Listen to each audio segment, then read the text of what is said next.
They say the ocean doesn't care what you paid for your boat. It doesn't care about your brochure, your marina neighbors, or your Category A badge. When it gets real offshore, toughness is not a feeling, it's engineering. So this list is built on survivability metrics and failure modes that actually kill boats. Keel attachment, rudder support, watertight integrity, impact behavior of materials, and stability geometry. We're counting down the top 10 toughest blue water sailboats to sail the world. Number 1. Contessa 32. The Contessa 32 is proof that toughness is not a function of LOA. In survival weather, small can be strong because smaller boats often slide down wave faces instead of fighting them. But the Contessa's real superpower is its stability curve. Its angle of vanishing stability is 156 degrees. That number puts it in a different universe from many modern wide, flat cruisers that can become dangerously stable when inverted. The Contessa refuses to stay upside down. It wants to right itself. That's why it's considered statistically one of the safest boats ever built. And it has history that matters. In the 1979 Fastnet race disaster where sailors died and boats were abandoned, the Contessa 32 Ascent was the only boat in its class to finish. That's not marketing, that's the ocean grading your design in public. Add the narrow beam and low freeboard and you get a hull that sheds water quickly and presents less sail area to breaking waves. When you're getting hit by moving walls of water, being a smaller target is toughness. Number 2. Rustler 36. The Rustler 36 is the modern spiritual heir to traditional long-keel toughness, and it earned its reputation by being chosen for the Golden Globe race, a brutal, retro-tech, solo, non-stop style of sailing where reliability beats speed every single time. Its toughness is about the strongest steering and tracking package you can buy, a full-length keel with encapsulated ballast and a rudder attached to the keel. This is maximum protection. You're not hanging a vulnerable spade rudder out in the water like bait. The keel is the armor. This configuration also matters for one of the most important survival techniques offshore, heaving to. In a real survival storm, the best move is often to stop trying to win and instead park the boat at an angle that reduces impact and lets the sea pass. The Rustler 36 is specifically noted for heaving to beautifully, creating a slick of turbulence that makes waves less likely to break directly onto the hull. That is toughness through seamanship support, a boat that makes the right move possible when you're exhausted. Trade-off? A long keel means a larger turning radius and poor reverse handling, but blue water toughness doesn't care about marina ballet. It cares about not losing steering in the middle of the Southern Ocean. Number 3. Westsail 32. This is the indestructible brick. The Westsail 32 is toughness from an era when builders didn't chase volume or performance first. They chased not dying. The displacement is massive for the length, about 19,500 pounds on a 32-foot hull. Structurally, it's closer to a tugboat than a modern cruiser. The hull is solid fiberglass and famously thick, ranging from about a half-inch at the shear to nearly an inch at the turn of the bilge and keel. That is brute force laminate strength. The ballast is about 7,000 pounds, a mix of lead and steel punchings, encapsulated within the hull cavity. No keel bolts, no flange. No, I hope the bolts are still perfect. The keel is the hull, and the rudder is hung on the trailing edge of a full keel, which is the strongest rudder configuration possible. It also has one of the cleanest survival receipts in modern sailing lore. In the 1991 perfect storm, the Westsail 32 Satori was abandoned in hurricane-force winds, rolled, beaten by huge seas, and it did not sink. It later washed up on a beach structurally intact. Its capsize screening formula is 1.6, well below the 2.0 threshold, which is exactly the kind of number you want when the topic is tough. Yes, it's slow, but you don't need fast when you need alive. Number 4. Pacific Seacraft 37. Toughness isn't only does the boat survive, it's also does the crew survive functional enough to keep making decisions. The Pacific Seacraft 37 is famous for what sailors call the Creolock motion, a soft, predictable movement that reduces fatigue in a seaway.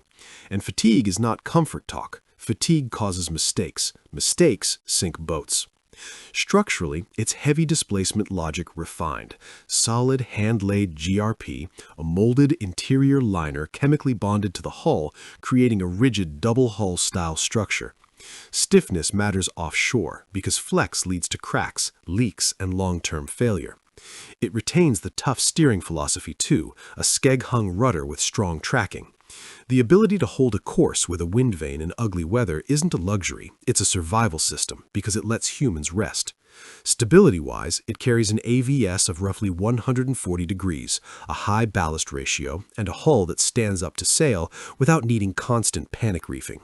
The toughest boats aren't the ones that are fine in 20 knots. They're the ones that are still predictable when you're deep into the range you didn't plan for. Number 5. Hallberg-Rassy 48. Hallberg-Rassy is the Swedish school of toughness. Protected, insulated, integrated. The HR-48 Mark II is a standout because it bridges older heavy-duty thinking with modern usability. Start with crew protection, deep center cockpit, and a hard windscreen with tempered glass. That windscreen is not decoration. In heavy weather, canvas dodgers can be shredded by green water. A hard windscreen is a true heavy weather structure that protects watchkeepers and the companionway when waves come aboard. Then the quiet toughness details, an integral rubbing strake molded into the hull and capped with brass. Basically, a bumper rail that lets the boat take contact without damage.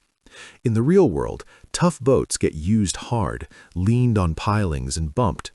And the most important structural detail many buyers ignore, the hull-to-deck joint. The HR approach is to laminate over the joint on the inside, effectively turning hull and deck into a single unit and reducing the leak risks common in bolted joints. Displacement around 18.5 tons gives momentum through head seas. You don't stop and slam like lighter boats, you keep moving, which reduces the punishment cycle that destroys gear and people. Yes, button sailing introduces complexity, but the HR philosophy is to build redundancy into systems so you can still manage sails from safety when conditions are hostile. Number 6. Oyster 56. The Oyster 56 is often misunderstood as just luxury. Underneath the teak and leather is a serious ocean structure designed by Rob Humphreys, and its toughness comes from refusing the most common modern weaknesses. The hull is hand-laid solid GRP below the waterline. That matters because cored hulls underwater introduce ugly failure modes if water gets into the core through a through-hull issue, impact damage, or poor repairs. Oyster avoids that in submerged areas. The hull is reinforced with massive longitudinal stringers and floors for rigidity. Offshore, stiffness isn't about feeling solid. It's about reducing structural fatigue and keeping the boat quiet and intact after years of shock loading. The rudder is skeg-hung. That is a direct rejection of the unprotected spade rudder trend, because offshore, collisions with floating debris are not rare events, they're statistical. The keel is a high-performance bulb, HPB lead keel, bolted to a deep GRP stub with large stainless bolts. Yes, bolted keels always require inspection discipline, but Oyster's approach is a robust stub and proven engineering. This is luxury with a backbone, comfort that is still a ship when the ocean turns violent. Number 7. Amel Super Maramu 2000. If you want GRP toughness that behaves like a ship, the Super Maramu 2000 is the cult icon for a reason. Amel's founder, Henri Amel, was nearly blind, and that shaped the philosophy. Systems must be simple, robust, and operable safely, often by feel, from protected positions, without circus moves on deck. The key toughness feature is structural integration. Amel laminates the hull, deck, and main bulkheads together while the hull is still in the mold, creating a monocoque structure that is exceptionally stiff. Then comes the survival feature almost nobody in GRP production dared to do: 4 watertight bulkheads, creating 5 watertight compartments: forepeak, forward cabin, saloon, engine room, aft cabin. This changes the failure story. Most boats are one big volume. You breach the hull and you're in a countdown. On the Super Maramu, you can isolate the flooded section and keep buoyancy and stability. The engine room is accessed from the cockpit and is sealed from living quarters. That matters both for watertight integrity and for fire or flooding isolation. And the propulsion protection is pure toughness engineering. The proprietary U-drive system, where the propeller is mounted on the trailing edge of the main keel. That eliminates the exposed shaft and P-bracket vulnerability that can snag lines, foul, or get damaged in a grounding. Maintenance requires hauling out, but in exchange, you get a protected drivetrain that survives abuse. Number 8. Kraken 50. This is modern toughness, focused on the most catastrophic failure mode in sailing: keel loss. The Kraken 50 exists because bolted keels can fail from corrosion, metal fatigue, grounding damage, or grid stub issues. Kraken's answer is radical and simple: remove the bolts from the equation. The Kraken 50 uses zero keel construction, an integral keel molded as part of the hull, no keel bolts. The lead ballast is encapsulated within reinforced GRP, strengthened with Kevlar, aramid fibers. That changes how groundings load the structure. Instead of concentrating enormous impact forces on a flange and a set of bolts, the loads are distributed along the keel route. You eliminate the classic separation scenario. Then Kraken backs it up with steering armor, the Alpha rudder, a full-length skeg-hung rudder. The skeg is a structural extension of the hull, built to absorb impact, protect the blade, and provide a bottom bearing so the stock isn't a cantilever waiting to bend. It also helps resist entanglement with fishing gear and reduces the chance of catastrophic damage from floating debris. Hull construction follows the tough playbook too.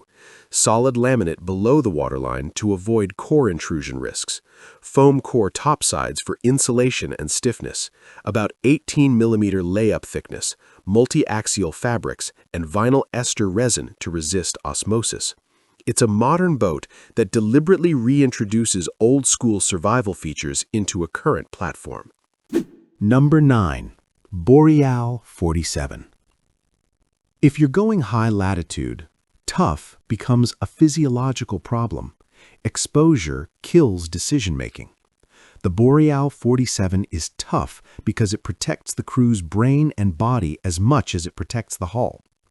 The signature is the doghouse, a raised, hard-structure pilot house with near 360-degree visibility and a watertight door directly to the cockpit. In freezing spray and brutal wind chill, standing watch from a heated, dry interior is not luxury, it's survival. Fatigue and hypothermia make people fail. The Boreal reduces that failure mode. Structurally, it's built from 5083 and 5086 H111 aluminum with a triple chine hole for stiffness. Plate thickness is real expedition armor, around 10 millimeters on the bottom, tapering to 5 millimeters on the top sides. The underwater package is designed around impact reality. A single centerline rudder protected by a skeg-like keel embryo, plus 2 dagger boards that allow balance tuning and reduced helm load. The skeg protects the rudder from debris strikes that would ruin a spade rudder. The Boreal can also dry out and be beached safely thanks to the flat bottom and skeg, sitting stable on its belly. That matters in remote regions where you can't just haul out. Toughness means serviceability when infrastructure doesn't exist. And because aluminum's other enemy is corrosion and cold, Boreal addresses both. Thick foam insulation above the waterline to prevent condensation, rain, and rigorous electrolysis control, including bipolar electrical systems to prevent stray currents from eating the hull. Number 10. Pelagic 77. This is the apex predator of expedition toughness. The Pelagic 77 is not just a yacht, it's a purpose-built offshore platform designed around the assumption that collisions, knockdowns, and remote operations are not theoretical, they're inevitable. It's conceived by Skip Novak, veteran of Whitbread round-the-world races and decades of Antarctic chartering, and designed by Tony Castro as an evolution of the legendary Pelagic Australis. Structurally, it's heavy-gauge aluminum with scantlings beyond recreational norms, aligned with commercial logic like the MGN 280 code for small commercial vessels. It's reinforced for ice navigation. The keel and draft system is survival flexibility, a centerboard housed within a massive fixed keel box, giving variable draft roughly 2.15 meters to 4.30 meters. That allows entry into shallow refuges and even intentional beaching for maintenance or emergency repairs in places with no lifts.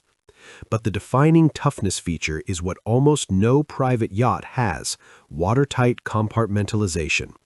The Pelagic 77 has 4 full-height watertight bulkheads dividing the hull into 5 watertight compartments. In the event of a catastrophic breach, like hitting a growler, you isolate the flooded compartment and keep buoyancy and stability. That is naval architecture from ships, not yachts. The rig is also a survival choice. A schooner with 2 carbon masts. This is about redundancy and manageable sail loads in dense, high-latitude air. Splitting the sail plan across 2 masts reduces the size and load of individual sails, which matters when a small crew must handle everything manually. Novak's philosophy avoids complex automation because freezing, failure, and repair difficulty are real in expedition waters. Manual winches mean the boat is sailable as long as humans can still move. Then the autonomy numbers. 8,210 liters of fuel, giving transoceanic motoring range for doldrums, calms, or pushing through ice. Add twin engines and twin rudders for redundancy, and you get a platform that can take serious damage and still function. Now, before you run off and argue in the comments, here's the part that matters: why these boats made the list and why most ocean-rated boats didn't. First, the keel debate. The most catastrophic failure mode in cruising is keel loss. The boats that treat this as unacceptable lean toward encapsulated ballast or integral keel structures. Encapsulated and integral systems like Kraken's zero keel concept, Westsail's encapsulated ballast, and many long keel classics move the risk profile toward near zero because there are no bolts to corrode, fatigue, or bend. Bolted keels can be engineered very well by high-quality builders, but they remain a system that demands inspection discipline and can be damaged by severe groundings. Second, the rudder divide. You'll notice something. None of the toughest boats on this list are built around an unprotected spade rudder as their primary survival steering solution. The tough boats cluster around 3 steering philosophies: skeg-hung rudders, where the skeg takes the hit; keel-hung rudders, where the keel is the shield; protected single rudders in expedition aluminum designs. This is not style, it's impact physics. Spade rudders can be fast and responsive, but tough is about what happens when you hit something at sea at night. These boats assume you will. Third, material science. Why aluminum dominates high-latitude toughness is simple. Aluminum absorbs impact through denting rather than cracking. It has a plastic range. It is a crumple zone. And it's fireproof. That's why boats like Pelagic, Boreal, and Garcia exist. GRP's advantage is corrosion resistance and global repairability. Resin and mat exist in the third world everywhere. But GRP fails differently in severe impacts, so the truly tough GRP boats compensate with thicker laminates, monocoque integration, skegs, and compartmentalization. Fourth, watertight integrity, the lost art. Watertight bulkheads are a cheat code for survivability. Most yachts rely on a single collision bulkhead at the bow. Boats like the Pelagic 77 and Amel Super Maramu go far beyond that. When you subdivide the hull into compartments, you convert catastrophic breach into damage control. That single feature can move a boat into a different class of survivability because it buys time, and at sea, time is life. Fifth, stability isn't a sticker. A stability index might qualify a boat for Category A with a score above 32, but tough boats often exceed 50 or 60. The AVS numbers matter because they tell you what happens after the knockdown you didn't plan for. A typical modern cruiser might be around 110 to 120 degrees. The tough boats push higher, 130, 140, even 156 in the Contessa. The capsize screening formula matters too. Below 2.0 indicates resistance. Some of these boats go far below that. And displacement to length ratio matters because heaviness can be safety in the form of motion damping and structural robustness. Tough boats often have D over L ratios above 250. And finally, toughness includes the crew. A boat that survives but batters its crew into exhaustion is not truly tough. The best blue water boats reduce fatigue, they track straight, they heave to well, they protect watchkeepers, they reduce exposure, they make safe decisions easier to execute when your hands are shaking and the cockpit is a washing machine. So here's the practical way to choose from this list based on your mission.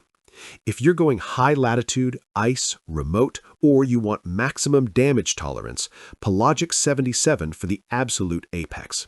Boreal 47 for expedition capability with private yacht manageability. Garcia Exploration 45 if you want a tropical polar hybrid with extreme shallow draft and real polar pedigree. If you want GRP toughness with systems and survivability thinking, Amel's Super Maramu 2000 if you value compartmentalization and protected propulsion. Kraken 50 if keel loss risk is your line in the sand and you want modern safety architecture. If you want proven heavy classics that survive because they're built like bricks, Westsail 32 for pure encapsulated full keel stubbornness and a legendary survival record. Pacific Seacraft 37 for the same spirit refined into a motion profile that keeps crews functional. Rustler 36 for classic long keel seaworthiness and heave-to excellence. Contessa 32 for stability geometry that refuses inversion. And if you want a luxury cruiser with real offshore backbone, Oyster 56 for solid GRP below the waterline, skeg protection, and proven structural engineering. That's the real message of tough. It's not one feature, it's a chain of design decisions that all assume the same thing. Sooner or later, the ocean will try to break your boat. These 10 are built to refuse.